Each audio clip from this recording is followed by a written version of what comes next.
Yes, sir. Sir, ano po yung instruction nyo sa ating mga law enforcement agencies like PNP and PDEA? Kasi with this apprehension, tila hindi natatakot ang mga drug syndicate na i-transport ang mga illegal drugs kahit may mga checkpoint. Babala nyo na lang din po sa mga drug syndicate na hindi tumitigil sa kanilang illegal drug activity sa bansa. Thank you. Well, kailangan mo rin maintindihan ang mga drug syndicate. Pagka nahulihan, parang cost of doing business nila yan eh. Saka kasama na sa kalkulasyon nila. Once in a while, mahuhuli tayo. Pero malaki pa rin ang kita. So, tuloy-tuloy lang. We cannot, there is no tinatawag na one single answer tungkol dito. There's no silver bullet to this. Kailangan talaga kayo. We have to operate. We have to gather intelligence. We have to coordinate with Interpol. We have to coordinate with intelligence and drug agencies of other countries around, of ASEAN, of Asia, kung saan man nanggagaling. Because it's an international crime. So we have to keep, there is no other solution but to keep doing this.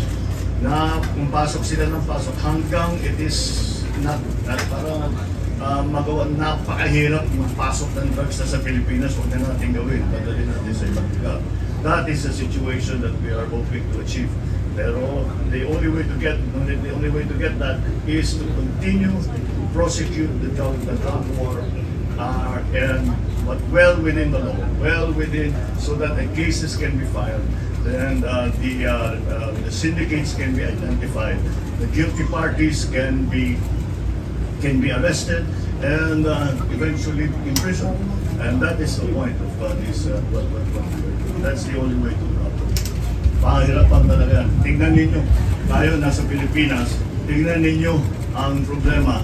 Sabihin na lang natin, kasi wala tayong resources, wala tayong funding na masyado. Tingnan ninyo kahit yung mga mayayaman na bansa sa Amerika, sa Europe, kaano ka trilyon na dolyar ang kanilang ginagastos na meron pa rin drug problem.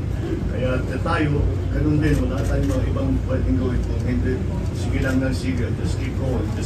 Ang kapulisan naman natin is nasanay na rin sila at alam na rin nila kung paano ang sistema kuminsan.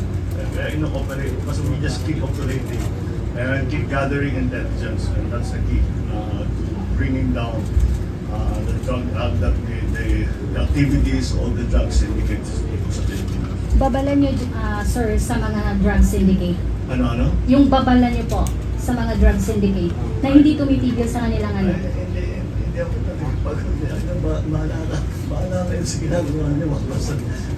Tuloy-tuloy lang kami. Maabutan din namin kayo. Maliit ang Pilipinas.